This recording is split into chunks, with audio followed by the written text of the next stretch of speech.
Hello. Well, today I kind of want to talk about last week, and since this month is almost over, I guess, a condensed version of this month. And I guess I'm going to say that I'm already starting to come up with my New Year's resolution. I'm trying to get things together so I can, God willing, start 2025 changing a few things around. So, God willing, by the time 2026 comes around, my New Year's resolution will have been somewhat effective as far as if I decide to stick to it and if I don't get distracted or go off course. So, the notion that I've been pondering as far as what my New Year's resolution for 2025 will be is based on kind of like reflecting on what prior month has been, and to see what I want to keep versus what I want to change. I know just recently on one of the live streams, within the week or so ish, past 7 days, there's a whole, there was a conversation about the writing of the big book, the AA book.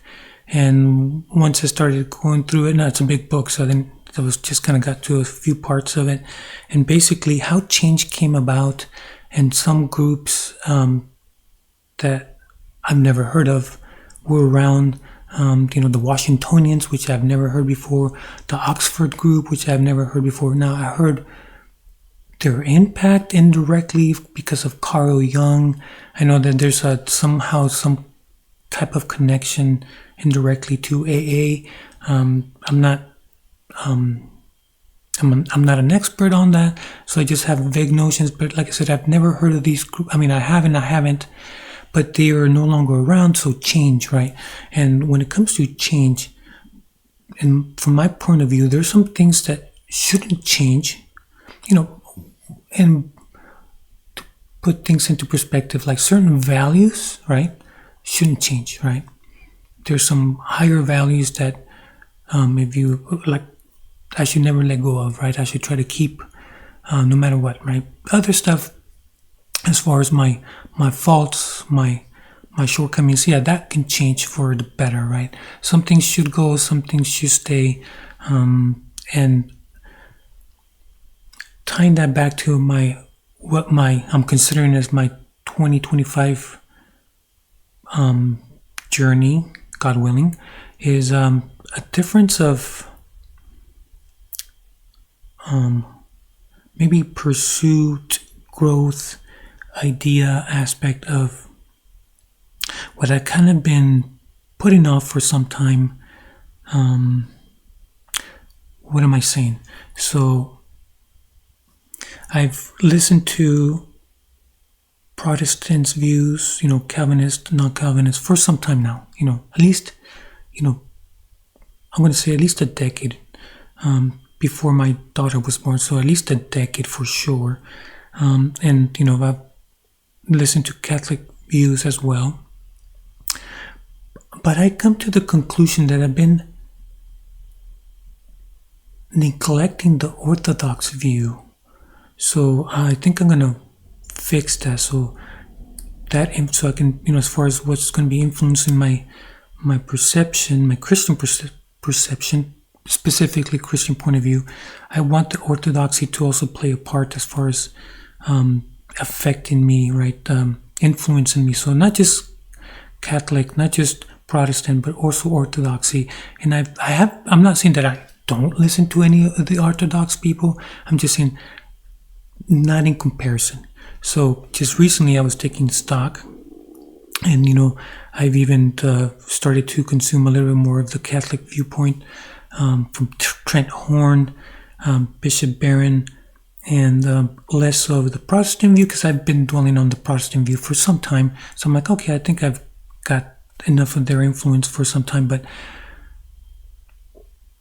what about the Orthodoxy view, right? And I mentioned before that some time back I stopped listening to Jay Dyer. He's Orthodox, and recently I started to re-listen to his stuff. And I also ran into the Ruslan KD. He was speaking to Father Peter from Eastern Orthodox. He's a priest from, and he was, mentioning his where he stands on Christianity. But what I found interesting is when I listened to Jay Dyer talk to Redeem Zoomer, who is, people that know him, that he's a Calvinist, right? Reformed Protestant Calvinist view. And Ruslan is Protestant, but he is not a Calvinist. So he, as far as defending the 5 points of Calvinism, 5 points, I think my last one I said 7 because I was thinking a second. Sorry for that. Ruslan did not have to defend Calvinism. He didn't have to defend infant baptism and the rationality, trying to, so time, some of that time wasn't spent going back and forth on defending Calvinism or refuting it, or infant baptism or refuting it. So the time spent was spent differently. So, but I really enjoyed hearing, so I really did like hearing both, because I thought it was very meaningful. I think it was time well spent. And that's one of the things that I'm trying to allocate my free time properly, right? And that's the problem with these new technologies, right? All these streaming services, Netflix, Prime, you name it, Hulu, the list goes on and on, YouTube, right? And then you got the podcast, MP3s, right? So all the, music platforms, streaming, you don't even have to buy music anymore. You don't even have to pay for a subscription, as long as you listen to commercials. So from my perspective, trying to come up with a New Year's resolution, I know it's kind of early, where to allocate my free time that is going to be worthwhile to me, what I find meaningful, right? It's completely, my preference, my, I'm biased, whatever my biases, right? A cognitive awareness. There's choices, but I do believe that there's such a thing as quality of choices. So there's choices, but there are, from my opinion, better choices than others. Ideas do influence us, whether we like to admit it or not. That's the whole concept of advertisement, right? Them trying to influence you to change your mind on a product or a company or a corporation, you name it, political, even that. So, it was Jay Dyer years back that persuaded me to look into the early church history, right? Start from the beginning. I see the point, right? You read the Acts of the Apostles, how they met, the apostles, right? Some might even call them first bishops, right? Because you see already, and before you run into the book of Revelation, because this is the last book of the Bible, right? You already see this hierarchy building, directly or indirectly stated for, because everybody just sees it a little bit different. So I'm just trying to say, not to divide, but just to talk about what, from my opinion, right, where James is already the leader, right? Peter is already considered a leader. The Apostle Paul is considered a leader in different, remember, not all in the same locality. And they come together to decide, right? The apostles are going to decide who is going to be the new apostle, right? Judas of Iscariot, right? And they decide, right? And then Jesus decides to pick Paul. Saul Tarsus becomes Paul, right? But there you see they come together to decide. And then there's this notion about the Gentiles, right? Now the Gentiles are allowed to commingle, to eat with the Jewish folk, right? Jewish Christians, I might add, right? And then there's a whole different opinions about circumcision for the Gentiles, and then they, as a council, right? Whether the word is used or not, the concept of these leaders, Christian leaders, the apostles, the disciples of Jesus, getting to the apostles, right? Getting together to decide. And it's, we have that, we don't even have to pick up the book of Polycarp. Sorry, did I say book? The writings of, like the letter to Ephesians, that kind of thing. We don't even have to read the letters of the disciples, right? So just in the book of Acts, and like I said, in the New Testament, you already start to see these ideas, these hierarchies. I know we don't like to, when it comes to people trying to push back against the Pope, I get it. I understand. I went through the whole notions. I was full disclosure, for the you were like, are you biased? And I'm sure I'm biased in some way, shape, or form. I'm not gonna deny that. I'm a human. I'm imperfect.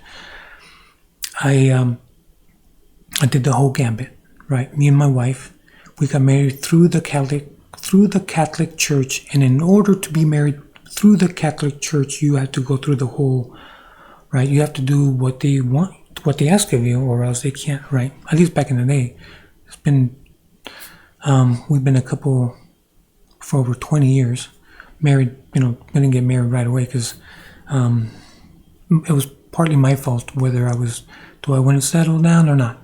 Silly me, right? So I get the whole pushback about the Pope and all that stuff. But so to go back, deviating. So I'm hearing Redeemed Sumer and Jay Dyer going back and forth about Christianity and its origins. Where do we get our ideas? Where do we get our Christian ideas? And they have to. The conversation goes differently because remember, Redeemed Sumer is defending the Calvinistic point of view, infant baptism, right? Whether an infant is a sinner, right? I know, right? That's what they're arguing over, or I should say discussing. And then Ruslan and Peter, Father Peter, my apologies, Father Peter from the Eastern Orthodox, and Ruslan, non-Calvinist, not defending, they don't even go there because he's like, I agree with you, right? Infant baptism, they agree on that. He doesn't have to defend that, so he's like, I agree with you. So their conversation takes on a different path. And it kind of, I was on the fence whether, how much time I'm considering, I guess I'm still in the process, considering spending in the pursuit, the study of Eastern Orthodox, right? The early, because they would say it's the early Christian church, and look for, I'm gonna look into it myself, and I am a layman, so this is, I'm with that authority, so it's just my opinion. And when I'm seeing, right off the, because Protestants have at least heard of the First Council of Nicaea, in around 325 AD, right? Constantine, the Emperor Constantine, getting this together where the council, the bishops, right? They get around to decide, right? Because there's this priest from Alexandria. So again, I guess I should pause here. A priest from Alexandria. So I'll go back to it, but I'm going to go to an aside real quick. When Jesus is talking to Nicodemus, right, a respected religious leader, right, and he tells him, you must be born again. So like, whoa, right? When the Pharisees and the Sadducees are arguing with Christ, and Christ, calls them whatever, he's like, blind guides, right? Whoa. So bring that notion of whoa, even a priest can get it wrong, right? Even the religious authorities like the Sadducees and Pharisees can get it wrong when they're talking to Christ, right? So Christ, I'm saying, so I'm gonna take my cue from Christ, like if I'm gonna trust somebody, I'm gonna go with Christ, right? If they're trying to, if there's a difference of opinion, and who am I going to trust? The Apostle Peter, the Apostle Paul, or someone outside, like the Gnostics, right? The Apostle John and the Gnostics. I'm going to trust the Apostle John. After all, he was more, so maybe the Apostle Paul is the exception to the rule, where all the apostles, not counting Judas of Iscariot, right? But mainly, so the rule is all the apostles were martyred for their faith. I'm going to trust them, right? The first disciples of the disciples martyred for their faith, right? The ones that wrote down these letters, like Polycarp, I'm going to trust him. These modern with their gobbledygook and stuff, and saying, hey, just hear me out, right? Walk with me, metaphorically speaking, walk with me, right? After 500 hours of hearing me out, because I'm going to walk, I'm going to show you how 2 + 2 makes 5. I'm sorry. Thank you, but no thank you. I'm going back to Cali. Cali? No, I don't think so. I think no more. I think I've listened to their point of view long enough, and I'm like, thank you, but no thank you. No. I'm not going to, I decided not to trust you, full stop, right? I'm going to trust the people that, in my opinion, that are considered trustworthy, and that's the apostles, Christ, and the early church fathers. That's my opinion. I'm still free to choose that, so right or wrong, my gamble is on that. So there you go. That's when like I said, I'm going to double down. So I'm considering early start. I'm considering my New Year's resolution. So back to where I was going. Once you get to like the 6th ecumenical council, where now the point of view that they're trying they're arguing over, they're trying to decide. Now this is a heretical view coming from like a pope. So this is what I thought was very, very interesting. They're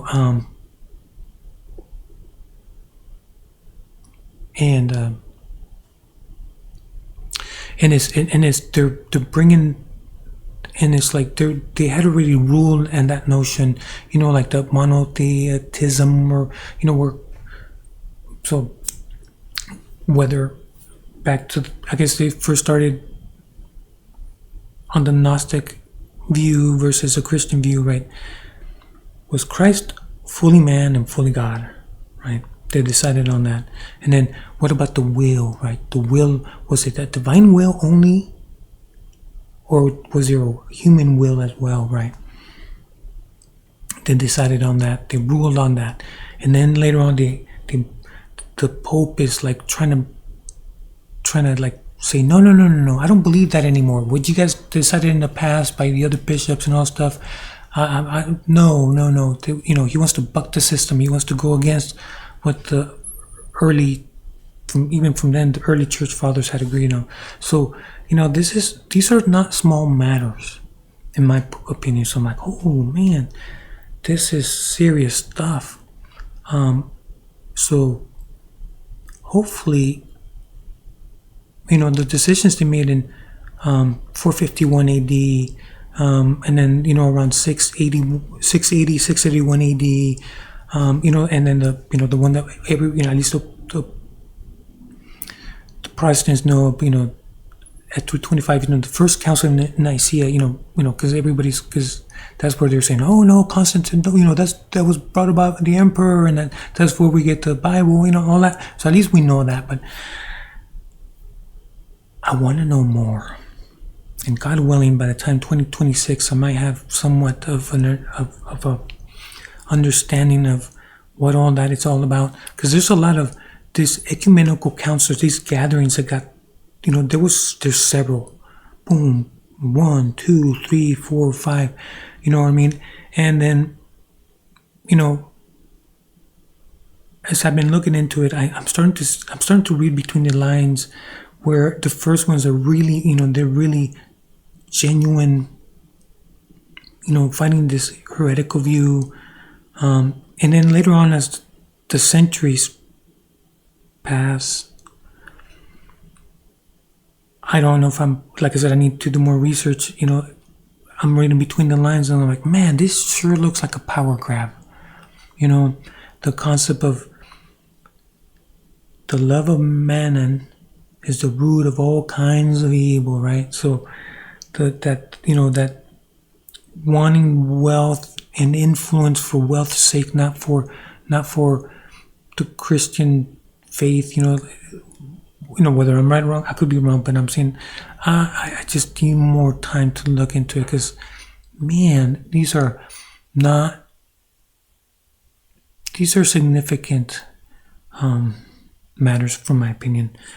You know, and this is Christian history, and I can't believe, you know, I'm kind of like, I can't believe I hadn't taken the time to look into it further. You know, so that's what I'm planning on doing for, you know, come 2025. I'm going to try to hone in and try to stick to it, and try to not get so easily distracted and, you know, get pulled away on a different, you know, so to where I end up in a different journey or whatnot. But again, God willing, that's what I'm considering. But, you know, this month is almost done, and I'm like, wow, what a month. And just recently, you know, it's funny because I hadn't listened to Tim Pool, right, in some time. And then just recently, you know, he dropped his decisions, like, whoa. And then I just today, you know, he pops up on my feed. You know, maybe it's because I was listening to his prior stuff, and he's talking about he considers himself a deist but not a Christian, but he doesn't believe in atheism, and I just had to listen to his point of view, and I'm like, you know, I think that was worthwhile, even though, you know, he's coming in from a different point of view. It was worth listening to. So I'm thinking, hopefully I don't get distracted. Hopefully I can keep my New Year's resolution all the way to, you know, the end of 2025. You know, so anyways, that's just that's what I'm planning on doing. And they, you know, they do say if you want to keep a goal, you know, talk it over with someone, you know, have someone make you accountable, and that chances that you'll kind of, you know, like go back and you're like, yeah, maybe not. You know, it makes it less likely. So hopefully, you know, I'm putting it out there, so hopefully I can stick to it. And I think for 2025, I'm still going to listen to Trent Horn and Bishop Barron and Ben Shapiro, you know, the whole, you know, from the TLC spectrum, you know, Jordan Peterson and Jonathan Peugeot and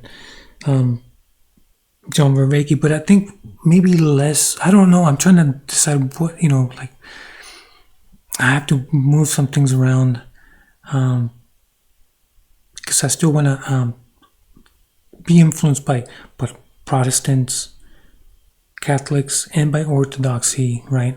If I'm going to decide on something, I'm not going to rush into it, but I want a better decision, right? I'm not going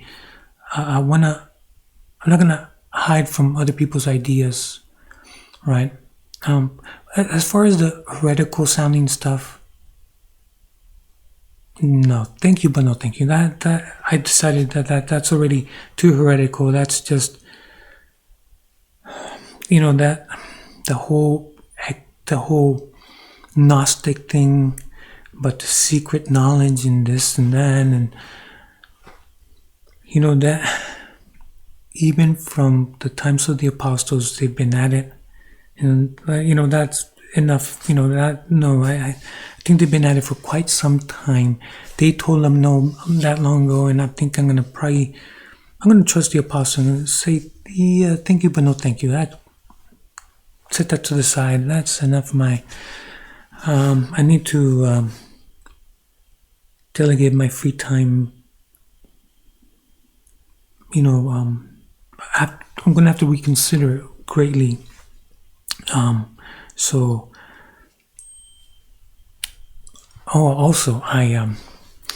as I was scrolling, trusting the algorithm, as PVK would say, I ran into this.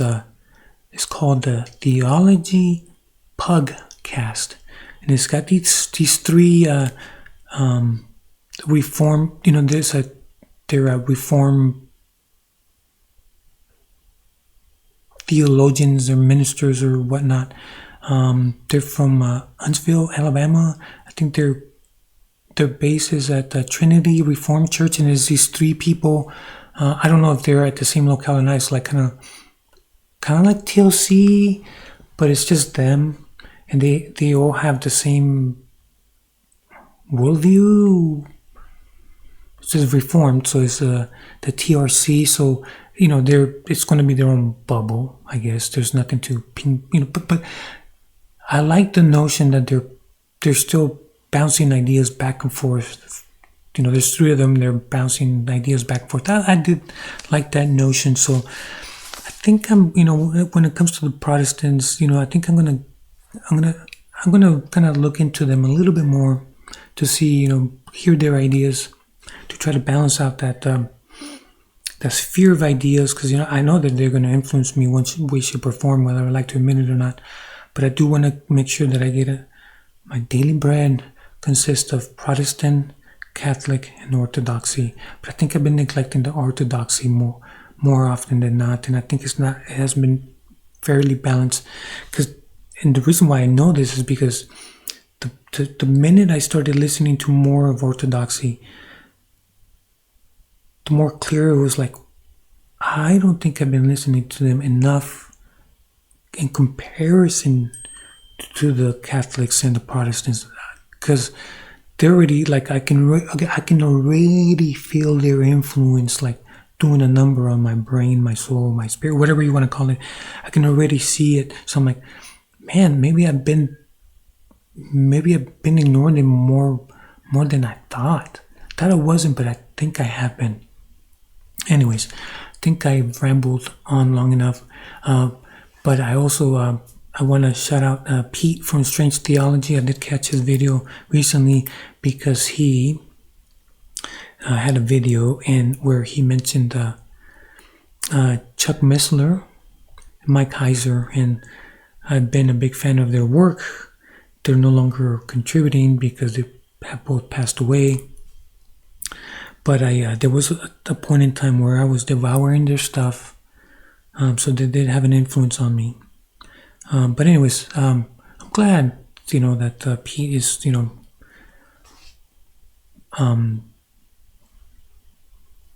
thank you for that. I guess that's what I'm trying to say. I really did enjoy seeing his content. Anyways, I rambled long enough. The handle is De Sol a Sol. I'm Alex Luna, in this itty bitty corner of the internet. Have you been? I know it's not even November, but it's almost November. I know there's a lot going on because it's almost November. But I don't know. Is it too early to have a New Year's resolution, or to be pondering as far as what to? Do you even have a New Year's resolution? My goofy. I didn't. Right. Anyways. All right. Until next time. Yeah. What about you? Have you been listening to other people's point of view? More so, less so? I don't know. All right, until next time. Oh, I guess, and if you have interesting content creators that are significant, like worth the time, feel free to share, I guess, or not. Optional, I guess. All right. This time is for real. Until next time, I will see you.